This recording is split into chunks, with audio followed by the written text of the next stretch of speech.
평론. 평론에 내 인생을 건다. 여의도 타짜 시즌2. 오늘은 김근식 교수의 결석으로 특별히 두 분을 더 모셨습니다. 이상민 전 의원, 김용남 전 의원, 박원석 전 의원, 서영주 맥정치연구소장 함께합니다. 안녕하세요. 네, 안녕하세요. 저희 둘은 대타예요. 이러면. 예? 대타. 그런 거죠. 스페셜 게스트라는 좋은 용어가 있습니다. 아니 왜 특별 손님. 스스로 스페셜 확인 사살을 게스트. 당하세요? 네. 그냥 그러려니 하고 넘어가시면 될 거. 스페셜 의원님 게스트. 이게 찬스입니다. 그렇습니까? 네, 스페셜 게스트로 와서 고정 게스트가 될 수 있어요. 그렇습니까? 아 경쟁률이 2대 1이네요. 한 자리를 놓고 둘이 경쟁해야 하는 되네. 거지. 4인 체제로. 지금 김근식 교수님 호주에서 듣고 있나 기가 보다. 가렵겠다 김씨.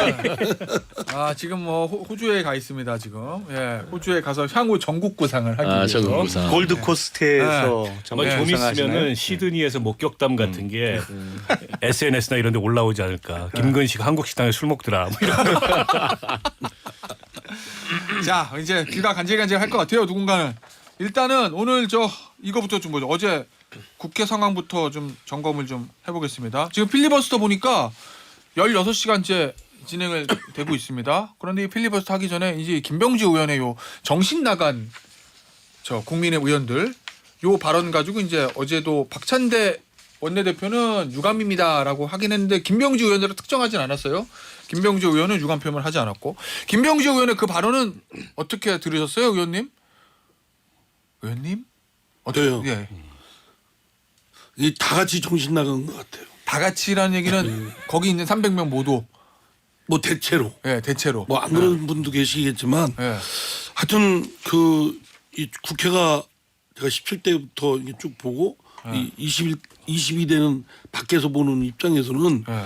국민들께서 정말 진짜 아주 예. 답답할 것 같다. 예. 저도 뭐 그런데 그 아주 볼상사나운 모습이 자꾸 더 그 말을 김명주 의원도 장성 출신이고 굉장히 점잖은 분이었는데 포스타. 왜 그렇게 변질이 됐을까? 예. 예. 근데 자, 여의도 타짜니까 이제 호칭을 타짜로 하겠습니다. 자, 서타짜. 네. 어제 장성철 소장 예전 장타짜가 뭐라 그러냐면 김병주 의원 최고위원 당선 확정 이렇게 얘기하더라고요. 요 자리에 앉아서 결국 이게 이제 강성 지지층에 소구하기 위한 건 아니냐 뭐 이런 분석이던데 서타짜 어떻게 봐요? 아니 그런 부분도 없진 않겠죠. 그러니까 이제 텐션 조절이 조금 네. 안 됐어요. 텐션 조절. 그러니까 좀 어느 정도 뭐 첫 본회의도 하고 22대 그다음에 이제 전당대 최고위원 출마 선언도 했고 그다음에 본인의 어떤 입지를 나타내려고 하다가 좀 이게 센 발언을 해야 되는데 발언 자체에 조절이 안 됐다. 이게 네. 정신 차려라를 정신 나갔다로 표현하지 않았냐 생각이 들어요. 어. 왜 그러냐면 솔직히 장성 출신이고 이분은 표석까지 군인이기 때문에 안보 문제에 대해서 특히 군사적인 문제에 대해서 민감하신 분이에요. 그렇죠. 신념이에요, 신념. 예. 뭐 국회의원을 떠나서. 근데 한미일 동맹에서 한일 동맹이라는 것은 그러면 정치적 군사적 동맹과 일본을 한 것이냐 이거 말이 되냐 제대로 공부 좀 해야지. 지금 일본이 군사적으로 우리 한국 대한민국에 뭐 어떤 사변이 일어나면 개입할 수 있다는 얘기냐. 예. 정신 차려라. 나를 정신 나갔다라고 좀 텐션을 높여놓은 것 같은데 듣는 입장에서는 기분 나쁠 수 있어요. 네. 그러니까 조금 더 다른 언어로 엄하게 좀 꾸준함을 했으면 좋을 텐데 저는 장청철 이제 전 타짜께서 하는 말이 뭐 일견 밑자리 깔려 있다고 인정을 합니다. 하지만 뭐 이거를 가지고 본회의를 뭐 보이콧하고 하는 꼬투리 잡기식 하는 국민의힘의 태도도 별로 썩 맞득치도 않아요. 근데 이렇게 하면 먹혀요? 지지층한테? 먹혀요. 아니 확실히 그죠. 먹혔죠. 확실히 먹혔고 예. 그건 뭐 지지층 반응만 봐도 알고 예. 민주당 내부 반응도 그래요. 예전 같으면 본회의에서 저 정도 이제 그 여당이 항의하고 보이콧하는 사태가 벌어지면 원내대표가 그냥 뭐 유감 표명하거나 당사자가 이거 뭐 의도하지 않게 그런 얘기를 했다라고 하고 넘어가는데 안 하잖아요.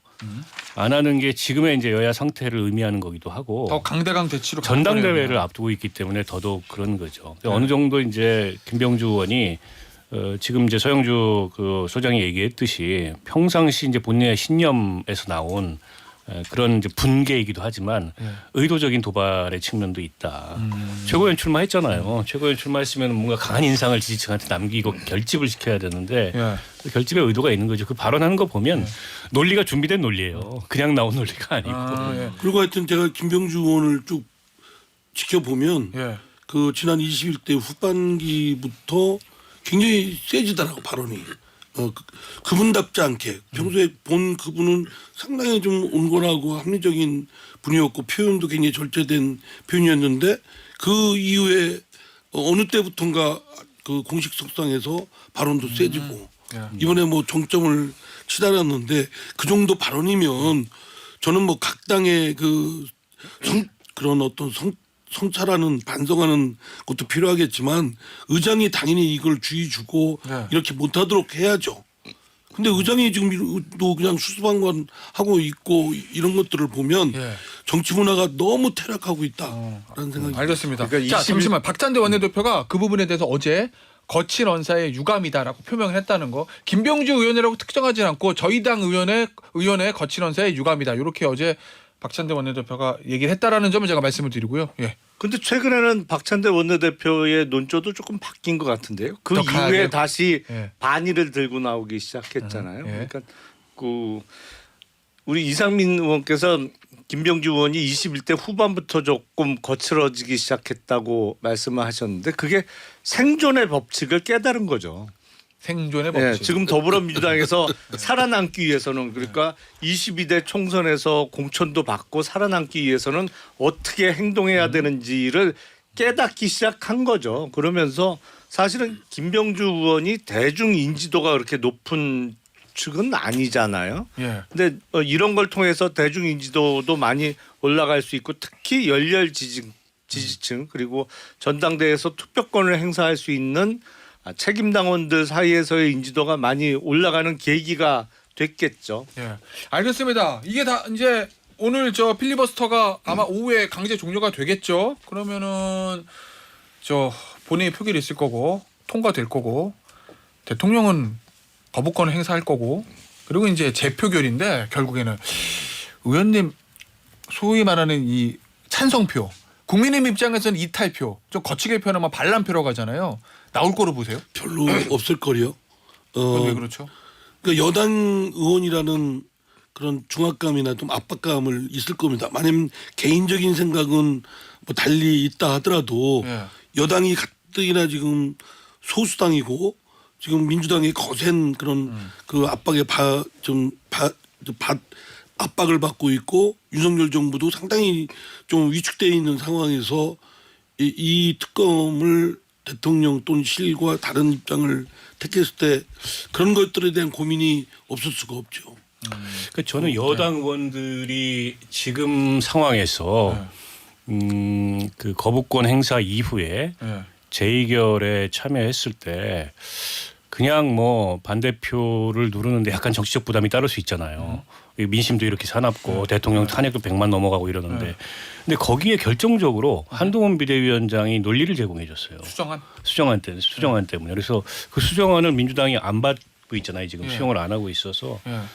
그래서 조금 이제 마음의 갈등 없이 거부권 행사할 제2 때 부결할 가능성이 높아졌다. 이렇게 왜냐면 보고. 전당대 후보들 4명 다 민주당 안에 대해서는 반대한다라고 하는 걸 그런데다가 저는 지난번에 그 법무부 장관이 대정부 질의 나와가지고 이 특검법에 반대하는 주요 논리 결국 이게 이제 헌법에 어긋난다. 삼권 분립 체제 하에서 대통령의 임명권을 훼손한다. 뭐 이런 논리던데. 저는 그때 민주당 질의하던 민주당 의원이 박범계 의원이었는데 왜 거꾸로 이 상황을 못 물어봤는지 잘 모르겠어요. 그러면 그 여당에서 나온 여당 그 당권 주자로 출마한 한동훈 전 비대위원장이 제안한 제3자가 임명하는 특검은 받겠냐 물어봤어야죠. 근데 약간 물어보면 이게 그 한동훈을 띄워주는 그 결과를 낳을 걸 우려해서 그런지 그걸 안 묻더라고요. 그러니까 임명권 가지고 계속 이게 위헌이다, 반대한다, 대통령 거부권 행사할 수밖에 없다. 이 논리 하나예요. 제가 보니까 다른 건 다 부차적인 거고. 그러면은 임명권에 대해 수정안을 내면 그건 받겠냐 물어봤어야죠. 아마 대답하기 굉장히 곤란했을 거예요. 사실은 그게 아니고 그냥 안 받는 거거든요. 근데 저는 이제 그 뭐 그런 임명권이든 뭐 등등이든 그건 그냥 논쟁적으로 다룰 수 있는 의제라고는 봅니다. 그러나 어쨌든 대통령도 그 지금 공수처에서 수사하고 있는 것이 마무리가 돼서 부족하면 하겠다 뭐 이런 입장이거든요. 그러니까 사실은 궁극적으로 크게 다를 바가 없어요. 그럼 여야가 정치력을 발휘해서 지금 특검법을 당장 시행하자 할 수도 없고 한 2, 3개월 후로 시차를 둔다고 한다면 충분히 묘합이 가능할 텐데 둘 다 지금 싸움만 하고 있는 겁니다. 제가 보기엔 그 소위 특검법의 위헌성에 대한 지적은 논리가 없어요. 민주당 안에 대한 저 위헌성 지적. 그러니까 그게 야당 추천을 하게 돼 있어서 위헌이다. 그건 뭐 그러면 그 전에 했던 특검들은 다 뭔데요? 야당 다 추천해서 위헌이죠. 이용했던 그 특검들은 뭔데? 그러니까 그거는 전혀 논리적으로 맞지 않는 억지를 정부 측에서 부리고 있는 것인데 문제는 이게 민주당이 너무 서두르다가 밥이 설 있게 생겼어요. 이 22대 개원해서 예. 이 특검법이 법사위 법안이잖아요. 법안 소위도 거치고 그러면서 결국에는 9표 정도의 국민의힘에서의 이탈표를 끌어내기 위해서는 결국엔 양심에 호소할 수밖에 없는데 무기명 투표를 할 때 투표소 안에 들어가서 정말 당심 양심에 따라서 찍어달라고 호소할 수밖에 없는데 법사위에서 올라갈 때도 법안 소위도 건너뛰고 너무 일방적으로 쫙 몰아가고 있단 말이죠. 그리고 지금 민주당이 추진하고 있는 검사, 수사 검사들에 대한 탄핵 등을 볼 때 너무 일방적으로 그냥 독주한다. 그래서 국민의힘에서 나올 수도 있는 이탈표를 오히려 국민의힘이 의원들이 전부 수세적으로 될 수밖에 없겠다. 만들고 있다고 저는 봐요. 그래서 이걸 정말로 통과를 시키려면 이렇게 일을 서두를 거는 아니다라고 생각을 해요. 저는. 저 지적인데 네. 예를 들면 지금 상황대로 되면 본회의 강행, 거부권, 재의결, 부결, 계속 악순환이 회기. 되겠지. 회기마다 이거 할 거 아니에요. 네네. 그러니까 민주당이 그걸 뻔히 알 건데 이렇게 알죠. 돌아가는 거를 예, 일단- 그럼에도 불구하고 급하게 밀어붙이는 거는 이 거부권을 많이 하는 걸 쌓아놓으려는 뭐 이런 의도 아니냐는 그런 게 의도 당연히 있죠. 예. 뛰어넘는 거예요. 재해병 특검을 그러면 한동훈 후보가 던졌다고 그래서 이거를 저희가 기다렸으니까 수고합시다. 일단 중지하고 그 민주당의 시계를 멈출 수가 없는 거예요. 그리고 한동훈 후보 자체에 던진 부분들이 진정성이 있느냐? 예. 없다라고 보는 것이죠. 이유는 뭐냐? 그래요. 진정성 있으려면 그렇게 던져놓고 그 캠프에 현역 의원들만 제가 알기로는 10명이 넘습니다. 그러면 그분들은 왜 한동훈 후보에 대한 특검 법안을 발의 안 하죠?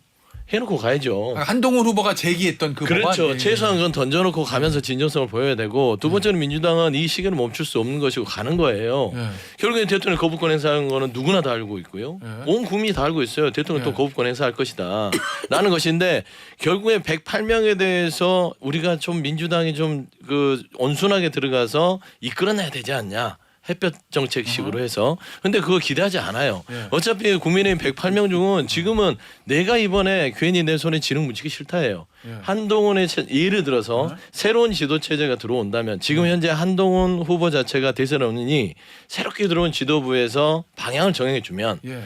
용산과의 어떤 관계로 설정해 주느냐에 따라서 움직일 공산이 커요. 복을 보겠다. 그렇죠. 자, 그러면- 그러니까 어차피 그 스케줄을 민주당은 읽고 있기 때문에 멈출 이유가 하나도 없고 어차피 대통령의 그 거부권의 이미지는 계속해서 고차가 되는 그런 효과들을 노리는 일단은 거죠. 간다. 자 그러면 이번엔 가요 이렇게. 그 23일에 전당대회거든요. 다른 세 사람이 당선이 되면은 뭐 그냥 똑같이 흘러갈 건데 만약에 한동훈 후보가 당선이 됐어요, 의원님? 만약에 그러면은 이거 만약에 본인이 한 얘기니까 추진하겠다라고 하면 근데 문제는 한동훈 후보가 원내가 아니라 원외래서 원내에 있는 의원들하고 추경호 원내대표가 이걸 받아서 추진할 거로 보세요? 아니면은 유리하게 저는 끝날 거로? 그 여권 내에서는 큰 입장은 차이가 없다고 봐요. 자꾸 이제 갈래를 쳐서 뭐 지금 전당대회에서도 나온 당대표 후보들도 마치 각각이 다른 것 같지만 예. 원희룡 후보도 사실은 그 공수처 경찰 수사가 완료된 이후에 예. 그 미진하거나 뭐 의혹이 남아 있으면 하겠다 해야 된다라는 입장이거든요. 예. 대통령 입장하고 궤를 같이 하고 있습니다. 그리고 한동훈 그 후보의 경우도 말하자면 그걸 이 여권이 수세적으로 이걸 대응할 게 아니라 오히려 선제적으로 이 의혹 규명이나 진상 규명을 위해서 특검이 필요하면 해야 되지 않느냐 이런 입장이에요. 그러니까 저는 뭐 규칙점은 그 시차가 약간 있어 한 달 정도 남짓 차이 외에는 궁극적으로 전당대회 끝나면 공수처도 결과가 나올 것이고 그 결과에 뭐 민주당이나 이런 데에서는 여전히 의혹 제기를 할 테니까 결국 특검으로 안 갈 수가 없을 것이다라고 생각합니다. 민주당이 바보가 아니에요. 그렇게 뭐 바보 같은데. 그러니까 아니에요. 바보가 아닌 게 다 패를 잇고 있는 거죠. 아니 근데 아니 잠깐만요. 왜 그러냐면 어차피 윤석열 대통령 말도 공수처의 수사가 미진하면 다 미진하면이에요. 그건 전제 조건인데 대통령 공수처 끝나고 나서 자 명명백백하게 밝혀졌습니다. 이렇게 됐습니다. 이렇기 때문에 특검에 또 받을 요건이 안 된다. 그렇게 우길 뿐이거든요. 아 그건 누구나 예상할 수 그러니까 있죠. 똑같아요. 그러니까 결국에는 한동훈 체제가 들어와서 그 대통령의 어깃장 놓는 우김을 바로 잡을 수 있느냐가 관건이고 플러스 김건희 특검이 얹혀질 거예요. 거기에 대한 숙제를 풀어줘야만 최혜병 특검도 같이 갈 수 있다. 근데 그 민주당도 그 의도가 순수해 보이지 않아요. 그러니까 최선의 방어는 최선의 공격이다라는 것처럼 아니, 이재명 네. 방탄을 네. 위해서 이 판에 계속 순수한 사람이 어디 있어요? 그거 뭐 다 아시면서 제가 좀 말씀 좀 드릴게요. 특검 저 방탄용 그 이재명 대표에 대한 여러 수사 재판 이런 걸 가리기 위한 것이다. 이렇게밖에 볼 수가 아니 없어요. 근데 이제 저는 이재명 방탄을 위해서 최혜병 특검을 추진한다는 건 약간 논리비약이 있고요. 최혜병 특검으로 인해서 정치권의 의제가 집중된다 그래서 이재명 대표를 향한 재판이 안 돌아가는 건 아니거든요. 그러니까 그거는 좀 비약이 있고 다만 이런 거죠. 그 이게 피할 수가 없어요. 그러니까 이를테면 공수처 수사 결과가 나온다 하더라도 공수처가 윤석열 대통령을 수사 대상으로 지목해서 수사하지 않는 이상 뭐 기소는 못하더라도 수사는 할 수 있잖아요. 않는 이상 그 지금 국민 설득이 안 돼요. 예. 그러면은 그냥 특검으로 가야 되는 겁니다. 그래서 한동훈 비대위원장이 한 얘기는 공수처 수사 결과와 무관하게 우리가 이걸 받자라고 한 건데 지금 우리 김태현 변호사가 얘기했듯이 그거 실제 할 수 있겠냐. 설사 대표가 된다 하더라도. 왜냐하면 대통령실이 여전히 완강히 반대하고 의원들 같은 경우에 영남이 다수고 대통령실 눈치 보고 이런 상황에서 법안 실제로 낼 수 있겠냐. 그때 이로 인해서 여권에 큰 균열이 날 수도 있고 아니면 한동훈이 대표가 됐는데 자신이 선거 때 했던 얘기를 그냥 뭐 위야무야 만드는 이런 어떤 결과로 귀착될 수도 있고 어찌됐든 간에 여당의 부담이 사라지지 않는다는 겁니다. 이게 시간이 간다 그래서 공수처 수사 결과가 나온다 그래서 공수처 수사 결과가 꽤 어쨌든 강도 높게 나온다 하더라도 윤석열 대통령을 수사 외압에 몸통으로 지목하고 수사 대상으로 특정하지 않는 이상 이게 설득이 안 돼요. 그럼 특검 받아야 되는 거예요. 아니 그러니까 여권의 입장에서도 저 이거를 뭐 피할 생각이 없다는 거예요. 다만 논리적으로 법논리적으로 볼 때 이 특검이라는 제도는 보충적이고 2차적인데 지금 경찰 공수처 수사가 완료되지 않았는데 이걸 할 수 있느냐 이런 논리 때문에 지금 그런 거거든요. 그러니까 좋다 이거예요. 그러니까 그 특검 만약에 지금 우리 박 의원께서 제기했던 대로 대통령 등 관련된 의혹이 여전히 사라지지 않을 것이라고 대략 예상이 됩니다. 그러면 특검의 수요는 여전할 거고 그러면 저도 이거에 대해서 뭐 의혹이 규명되냐 안 되냐 관계없이 여권에서는 오히려 선제적으로 특검하자라고 해도 아무런 지장이 없을 거라고 봅니다. 저는 대통령이 무슨 뭐 경로에서 이거를 수사를 왜곡했다라는 말에 믿지를 않아요. 그러니까 이거는 명명백백하게 수사에 맡겨서 뭐 야당이 원하는 그 특검에 의해서 진상이 밝혀졌으면 좋겠습니다. 알겠습니다. 어떤 상황이 되더라도 여당이 특검법안을 발의하거나 뭐 동의하는 상황은 좀처럼 나오지는 못할 텐데 제가 보기엔 적어도 본회의 통과 시점을 7월 23일 국민의힘 전당대회 이후 시점으로 잡으면서 조금 분위기를 성숙시켜가는 게 알겠어요. 예. 그런 과정이 필요하지 않나라는 생각이 들어요. 이렇게 후다닥 서둘러서 될 일이 아니라고 생각해요. 알겠습니다. 자 주제 바꿀게요. 국회 국민동의 국민청원 여기 이제 윤석열 대통령 탄핵 청원이 이제 100만 명 넘었는데 민주당에서 윤석열 대통령 탄핵 청문회 추진하겠다 뭐 이런 얘기 있던데 진짜 한다는 거예요 이거? 그런 의견이 높아요. 그럼 청문회라는 거 대통령 불러다가? 아니 뭐 대통령을 불러다가 요청을 하면 대통령이 대리인을 보내든지 하겠죠. 아니면 거부를 하든지 거부 잘하시니까 뭐든지 다 거부하잖아요. 예. 근데 입법부는 입법부의 절차에 따라서 하는 것이지 마음대로 부르는 거 아니잖아요. 예. 그다음에 국민들이 그 국회 서버를 정말 터져 나갈 만큼 이렇게 청원하는 게 이거 국민들이 속이 터져 나가는 거 아니겠습니까? 그러면 그 부분에 대해서 민주당이 이거를 모르쇠 하면 우리도 같이 혼나지 않겠어요? 그러니까 그 절차에 따라서 예. 법사위 청원 소위에서 타당성이 있다라고 예. 판단이 되면 청문회를 열어서 예. 이 청원에 대한 지금 110만이더라고요. 그러면 200만이 서버만 늘려놓으면 계속 들어옵니다. 왜냐하면 국민들이 막 부글부글 끓으니까 거기라도 지금 두드리거든요. 그러니까 110만, 200만이 되면 법사위에서 이거를 아무리 대통령이 대상이라 하더라도 그냥 넘긴다고요? 그건 말도 안 되죠. 그러니까 절차에 따라서 진행할 공사이 크다.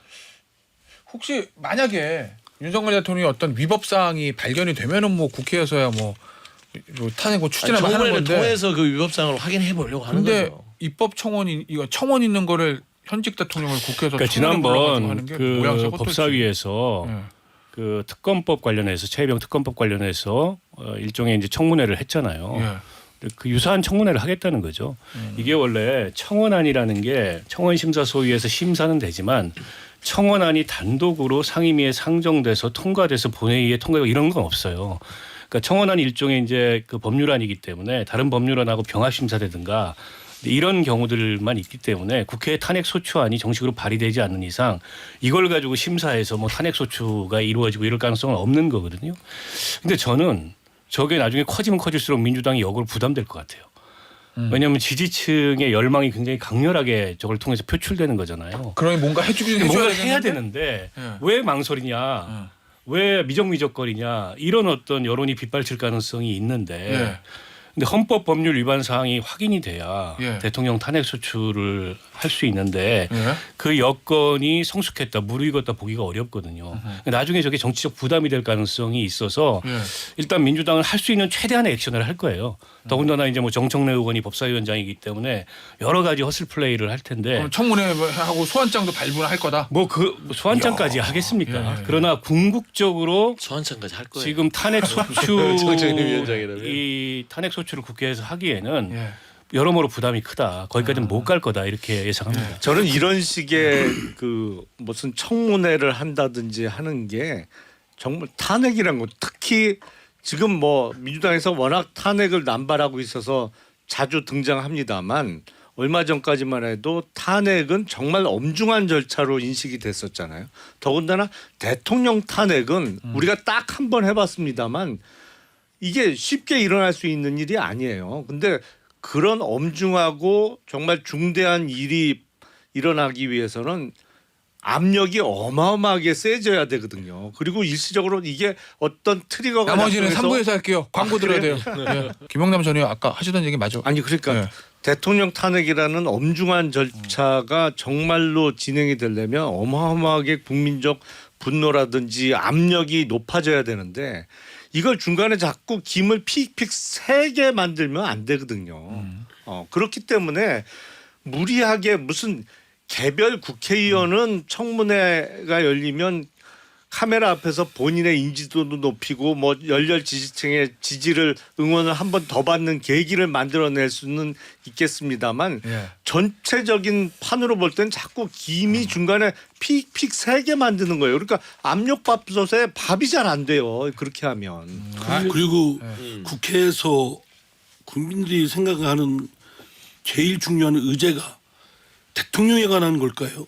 그냥 그거는 그냥 호사가들 또는 흥미거리 에피소드 하는 사람들한테만 관심이 있을 뿐 국민들한테는 지금 민생고가 고달픈데 예. 그 절대 다수를 갖고 있는 민주당에서 지금 계속 탄핵 또는 특검 뭐 이런 걸로 국정의 이슈를 끌고 가는 것이 아유 참 못마땅하기도 하고 근데 저 늪에 빠지는 것 같다. 탄핵 얘기 또 해야 돼요. 아니, 탄핵 얘기가 아니라 민생 얘기를 하시는데 지금 집권 여당은 국민의힘이에요. 그리고 국정의 책임자는 대통령인데 그 대통령이 정신을 못 차리고 있으니까 국민들이 정신 차려라 하고 총선에서 얘기를 했는데 정신 안 차려요.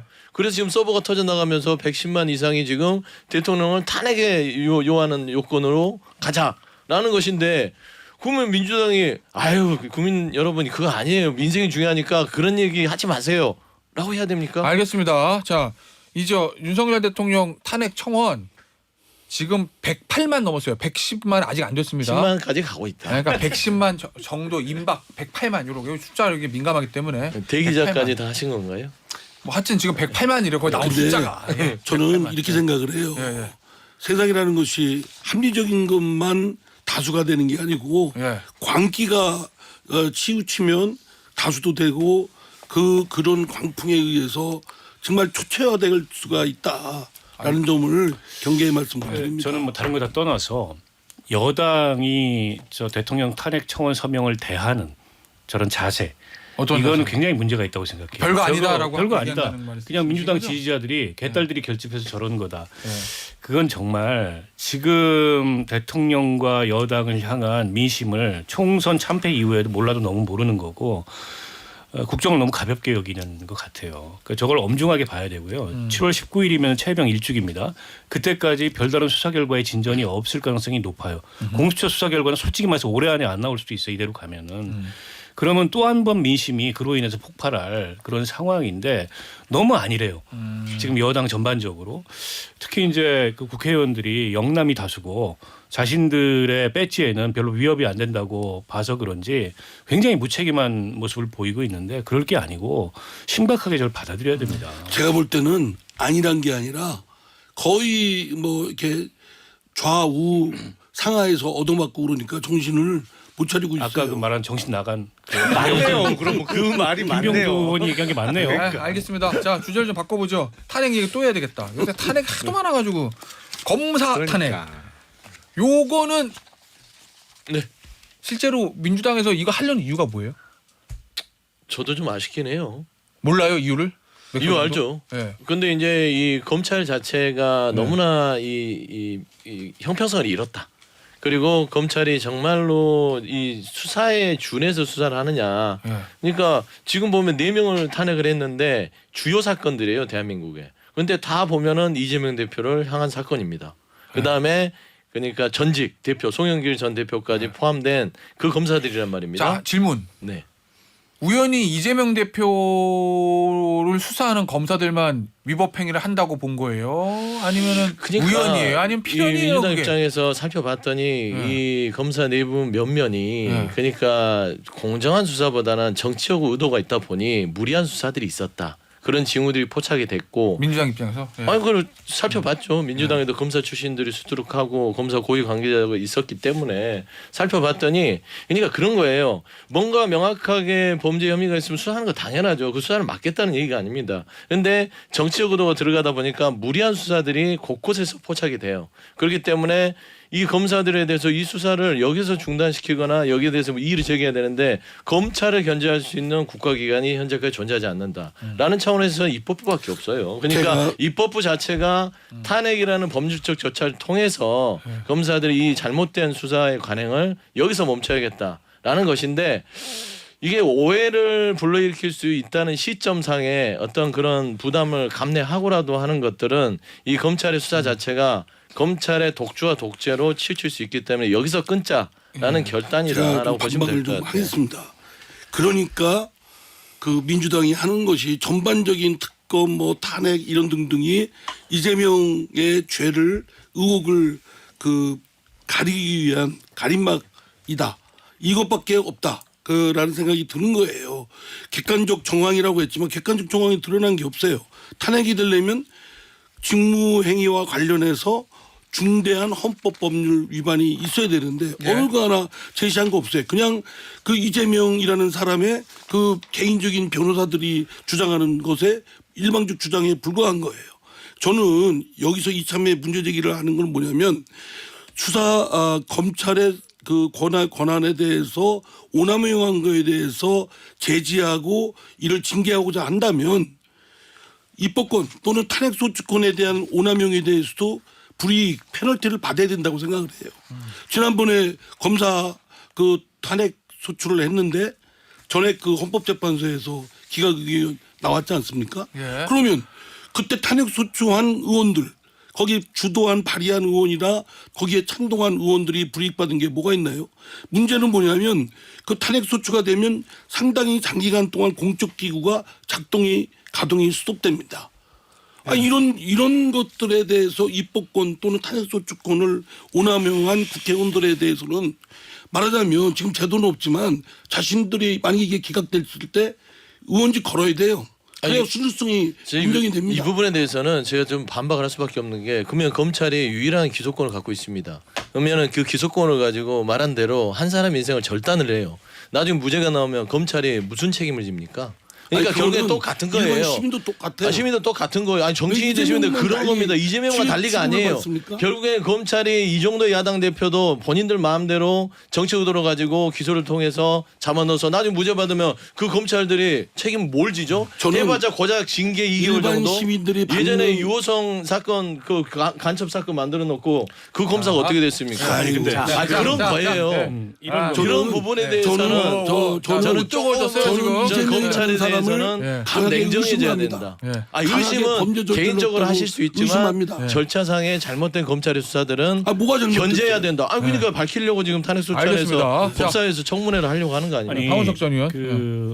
그러니까 이게 탄핵이라는 거는 파면에 이를 만한 중대한 헌법과 법률 위반이 있어야 공무원에 대해서 탄핵을 하는 건데, 그러니까 작년에 3명 검사 탄핵을 예. 했잖아요. 기각됐군 근데 사람도 그 안동환 검사, 그 서울시 유호성 간첩 그 조작 사건에 이제 검사였는데 실제 증거 조작을 한 게 밝혀졌는데, 그게 헌재가 가지고 위법성은 있었지만 파면에 이를 만한 중대 헌법 법률 위반이 아니다 이래가지고 기각이 됐어요. 나머지 두 건 아직 결론이 안 나왔고, 근데 그 안동환 검사 케이스하고 지금 이 검사 탄핵 사유를 비교해 보면 그때보다 현재 지금 탄핵 소추된 검사들의 위법성이 모호해요, 굉장히. 예. 전부 의혹으로 탄핵을 한 거란 말입니다. 그런데다가 한명숙 위증교사 혐의 같은 경우에 그 재조사했는데 위증교사 혐의 없는 걸로 나왔어요. 2011년도 사건. 근데 그걸 또 들어서 탄핵 소추를 한 데다가 장시호 씨를 회유했다. 이건 장시호가 자백을 했습니다. 내가 거짓말 없는 말 지어냈고 내가 처벌을 받겠다 그로 인해서. 근데 이걸 갖다가 또 탄핵 사유로 거론을 했어요. 그러면 탄핵 사유가 정확해야 된다는 거예요. 그렇게 모호하거나 이미 결론이 난 거를 다시 끌어다가 탄핵 사유로 가져가면 저게 헌재 가서 심사 안 되고 각하될 수도 있어요. 제가 보기에는. 예. 그럼 민주당은 무슨 이렇게 망신입니까? 그래서 과유불급이라는 말이 있잖아요. 저는 탄핵이라는 소 잡는 칼을 닭 잡는데 마구 휘두르면 이게 탄핵이라는 게 너무 흔해져 가지고 나중에 가서 진짜 탄핵이 필요한 사안에 있어서도 양치기 소년처럼 돼버린다는 거예요. 그래서 제가 보기에는 이번 그 검사 탄핵은 과유불급이다. 그런데다가 저거 지금 바로 본회의에 회부하는 게 아니고 그 탄핵 조사를 하겠다. 예, 청문회 한다는 거죠. 청문회 한다는 거지 않습니까? 제가 만약에 해당 검사들이면 나갑니다. 나가요. 네, 나가가지고 설전하겠어요, 국회의원들하고. 그럼 민주당 의원들이 아마 보여줄 거는 고함치고 책상 치고 이런 거밖에 없을 거예요. 왜냐하면 논리적으로는 너무 이게 비약이 심하기 때문에 이번 탄핵 사유에. 그러면 그게 어떻게 비춰지겠어요. 그러니까 지금 검찰에서는 보이콧 한다 이러는데 왜 보이콧을 합니까? 나가야죠, 국회에서 부르는데. 아니 저도 100% 박 의원의 의견에 공감하는데 일단 구체적 탄핵 사유를 적시하지 못할 만한 상황에서 탄핵을 추진하면 안 되는 거죠. 이거는 민주당이 우리가 과반 넘게 의석을 갖고 있다는 심자랑밖에 안 되는 거예요. 그러니까 대통령을 제외한 다른 고위공직자는 과반 이상의 찬성으로 탄핵소추안이 국회 통과될 수 있잖아요. 근데 이렇게 누가 봐도 남발하다 보면 정말 국회의 3분의 2 이상의 찬성이 필요한 탄핵은 못하는 상황을 스스로 만드는 거예요. 그리고 수사검사가 결과가 수사 진행 상황이나 수사 결과가 마음에 안 들어서 탄핵을 한다? 내가 보기에 한 단계 더 나가면 앞으로 저 더불어민주당은 판사? 판사 탄핵도 한다고 할 거예요. 분명히. 어제 이제 한동훈 후보가 이게 판사 탄핵을 위한 빌드업 과정이다 뭐 이렇게 개인 의견을 밝히긴 했는데 김영남 의원 전 의원이 검사하셨잖아요. 네. 그러니까 검찰 분위기를 잘 아실 거 아니에요. 이거 검찰에서 앞으로 어떻게 움직일 것 같아요? 어제 이제 그제 이원석 총장이 강하게 반발. 어제 뭐 송경훈 예전 중앙지검장 지금 부산고검장이죠. 나를 탄핵하라 뭐 이러고 지금 이프로스가 난리라던데 어제 이제 정성호 의원은 검찰 쿠데타냐 이렇게 강하게 비판을 했어요. 저랑 인터뷰할 때. 검찰 앞으로 어떻게 움직일 거로 보십니까? 아니 뭐 사실은 이원석 총장이 비록 임기는 얼마 안 남았습니다만 예. 총장 자체가 강하게 목소리를 공식적으로 냈기 때문에 그쪽으로 갈 거예요. 근데 여기서 검찰이 저라면 지금 진행하고 있는 수사 중대한 수사 사건에 대해서 결론을 좀 빨리 내겠어요. 오히려. 오히려 지금 검찰이 가장 잘못하고 있는 건 시간을 너무 질질질 끌어요. 그러니까 공격당하고 욕먹는 거예요. 그러니까 그거는 분명히 잘못한 것도 있기 때문에 수사 결과를 좀 빨리 내라. 네. 옛날 같으면 아무리 중대한 사건도 3개월 내지는 6개월을 넘기는 사건은 없었거든요. 지금 보통 2년 3년씩 끌어요. 그러니까 그 부분은 잘못하고 있는 건 맞아요. 요거 한마디만 할게요. 저는 민주당 그 검사 탄핵이 과유불급은 맞는데 그렇다고 해서 검찰총장이 대검 검사장들 다 동원해 가지고 그 뒤에 배석시키고 30분 동안 항명성 기자회견을 하는 것도 부적절합니다. 저게 지금 무슨 정권이 나서 가지고 검찰의 독립성을 흔들거나 이런 게 아니고 야당에서 어쨌든 이 탄핵 사유가 있다고 보고 탄핵 소추를 한 건데 그걸 가지고 수사기관에 공권력의 책임자가 이 핵심 참모들 거느리고 나와서 저런 식의 야당과 야당 대표를 향해서 하는 기자회견도 부적절하고 입장문 정도 내면 돼요. 이걸 가지고 마치 무슨 검란이라도 일으킬 것처럼 지금 뭐 평검사회의를 소집해야 된다는 등 하고 있는데 제가 보기엔 그것도 과유불급이에요. 그것도 오버입니다. 그냥 국회에서 부르면 가서 자기 할 말 있으면 하면 됩니다. 그러니까 이게 검찰은 되고 경찰은 안 돼요. 옛날에 경찰국 설치할 때 예. 그 말하자면은 이 총경들이 모여서 하는 거에 대해서 행안부 장관이 징계하겠다고 난리를 쳤지 않습니까? 어디서 이름하는 이 공적 자리에 있는 사람들이 이런 식으로 결정에 대해서 반항하느냐. 그런데 검찰은 그러게 해도 당연한 거예요. 그것도 야당에 대해서 그러게 하는 건데 이렇기 때문에 검찰이 견제를 받기 위한 위치에 스스로 자초한 것이다. 그리고 이원석 총장 얘기 잘했어요. 구분할 얘기가 없어요. 예를 들면 김건희 여사 5월 30일까지 수사 마무리하겠다고 하는데 지금이 7월 며칠입니까? 아무것도 안 하잖아요. 알겠습니다. 그렇기 때문에 결국엔 검찰이 스스로의 어떤 지위를 추락시켰다. 저는 자, 그렇게 보입니다. 요 이슈 마지막으로 이상민 전 의원의 생각을 좀 들어보겠습니다. 이원석 검찰총장 및 검찰 수뇌부의 야당의 탄핵 추진에 대한 이 반격이라고 그래야 되나요? 그러니까 이건 어떻게 민주당이 보세요? 하는 거는 그것 또한 오남용이고요. 예. 그러려면 만약에 지금 뭐 그런 장치가 없지만 이게 뭐냐면 그냥 탄핵 소추하는 것으로 일반 사람들 뭐 공소 제기한다든가 고소한다든가 민사소송에 소제기하는 차원이 아니고 예. 공적 기구가 수업 때 중단되는 거예요. 상당히 장기간 동안 예. 이런 정도의 공적 그 시스템에 지장을 줄 정도로 그 국회에서 그 입법권을 탄핵 소추권을 오남용하면 오남용에 참여한 의원들이 사실은 페널티를 각오하고 해야 된다. 의원직 걸어라라는 말씀드리고요. 예. 또 지금 박 의원께서도 얘기했지만 검찰총장이 그렇다고 해서 예. 이에 대해서 그 뭐 검사들 대동해가지고 어떻다라고 영상에 비추면서 하는 것 또한 예. 국민을 매우 불편하게 하죠. 자신들의 입장이 아까 말한 대로 국회에서 한다면 나와서 떳떳하게 당당하게 하고 예. 또 그 전에 수사 결과를 예. 빨리빨리 신속하고 적정하게 마무리하면 될 거라고 생각됩니다. 알겠습니다. 자, 양당 전당대회 얘기를 해보겠습니다. 어디부터 갈 거냐면 민주당부터 가죠. 아무래도 민주당 이슈가 적으니까. 민주당 전당대회 얘기할 게 뭐 있어요? 이제 시작했잖아요. 왜 그러세요, 진짜? 얘기할 게 뭐 있어요? 그게. 이제 점점 재밌지 않습니까? 김태현의 정치쇼는 다 합니다. 민주당 하나만 물어볼게요. 김두관 전 의원 나와요? 나오는 게 거의 한 99% 정도 된 것 같습니다. 하나 더. 왜 나와요?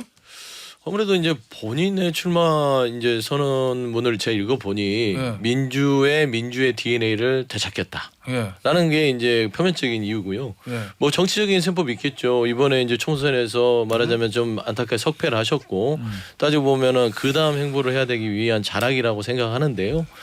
좋죠. 왜 그러냐면 이재명 대표 지금 혼자 독자 출마하면 전체적으로 좀 민주당이 그 좀 쪼그라들고 좀 비겁해 보일 수 있잖아요. 네. 그런 의미에서 나오면은 본인이 좀 여러 강성 지지층한테 공격을 받을 수 있으나 나름 한 이 룸에서는 영웅이 될 수 있어요.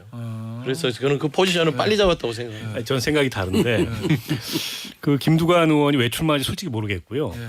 그러니까 이게 이제 당 대표를 출마하려면 서사가 쌓여야 되는데 그분은 그 이재명 일극 체제 서사에 복무했던 분이에요. 누구보다 앞장서서. 근데 이제 와가지고 전당대회 왜 나오죠?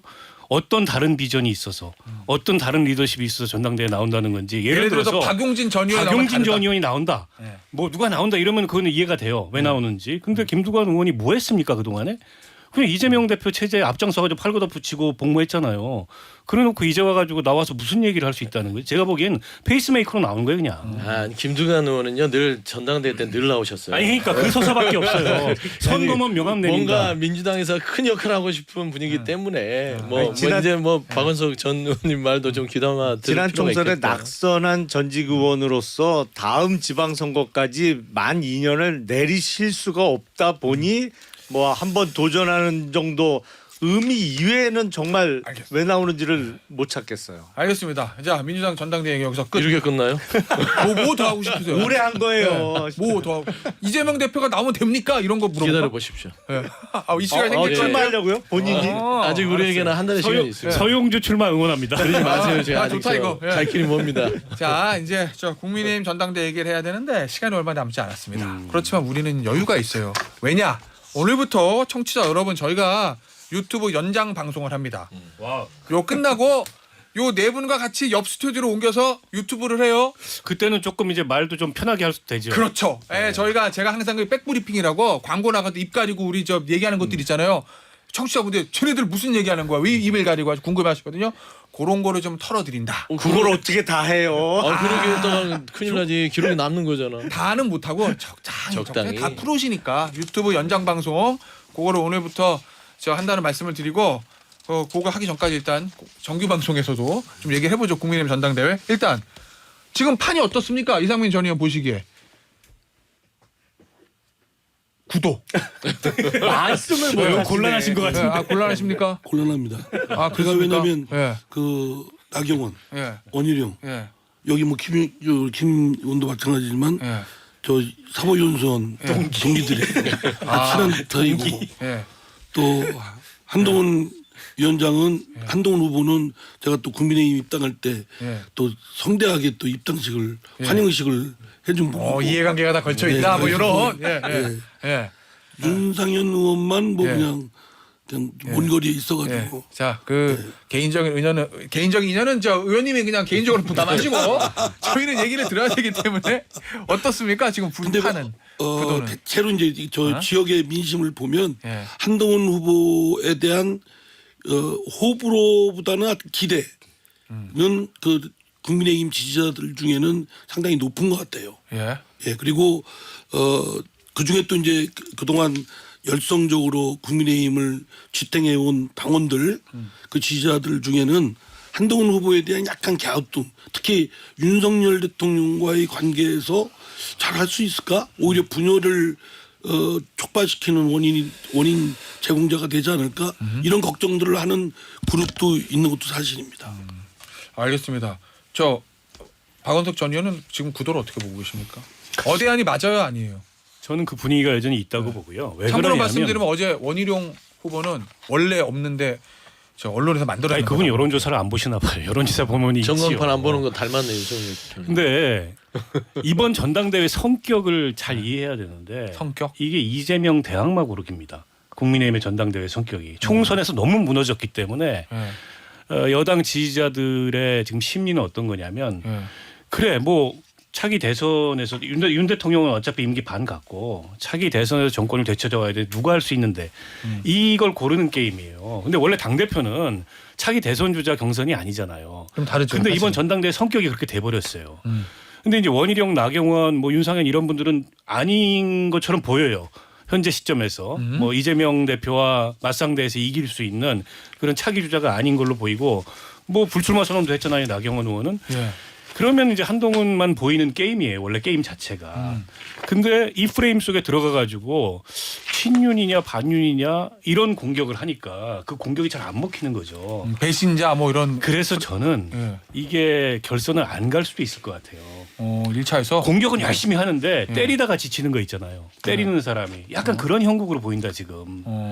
근데 이제 한동훈 비대위원장이 약간 우물쭈물해 보여요. 요즘에 보면 공격을 그래요? 많이 받으니까. 예. 근데 저는 반격할까 하지 말까 요거. 저는 오히려 우물쭈물하면 안 되고 예. 본인이 생각하는 비전을 밀고 나가야 되는데 예. 약간 뭐 우물쭈물하고 윤 대통령하고 나도 친해요 뭐 이런 식의 약간 변명하는 듯한 그런 스탠스가 보여서 예. 그거는 오히려 별로 선거운동의 전략상 도움이 안 될 것 같아요. 일단 공격을 하는 측에서 이슈를 잘못 잡았어요. 배신자론이라는 거 지금 예. 한동훈 후보와 윤석열 대통령 간의 대립각을 부각시키는 거는 완전히 지금 국민의힘 당원들의 마음을 잘못 읽은 거라고 좀 봐요. 왜냐하면 당원들도 윤석열 대통령에 대한 기대를 접은 지가 꽤 됐어요. 도저히 안 되겠다. 그래서 사실은 다른 누군가를 찾고 있는데 그걸 윤석열 대통령하고 사이가 안 좋다 아니면 뭐 한동훈 후보가 당대표가 되면 탈당할 수도 있다라는 이른바 배신자론을 제기하는 건 전혀 먹히지 않는 공격이에요. 그거는. 그건 대통령이 힘이 좋고 지지도가 많을 때 쓰는 공격이라는 거죠. 그렇죠. 상황 네. 파악을 전혀 네. 못하고 있어요. 정확한 지적이신 것 같아요. 그러니까 배신자 프레임은 통하지 않을 뿐더러 윤석열 대통령한테 하청을 받아서 나온다는 느낌을 지울 수 없거든요. 원희룡 후보 자체는 제가 객관적으로 봐서는 추정. 예. 추정 아니 근데 제가 예. 객관적으로 주관적으로 예. 봐야 되나요? 개인적으로는 판단인데 그 주장들이 김기현 시즌이 성공했다면 먹힐 텐데 김기현 시즌이 성공하지 않았기 때문에 예. 이건 먹힐 리 만무한데 저는 한동훈 후보가 잠깐 예. 광고 듣고 방 옮겨서 하죠. 예, 광고 드릴게요. 지금까지 박원석 전 의원, 김영남 전 의원, 이상민 전 의원 그리고 서영주 소장이었습니다. 감사합니다. 고맙습니다. 네, 감사합니다.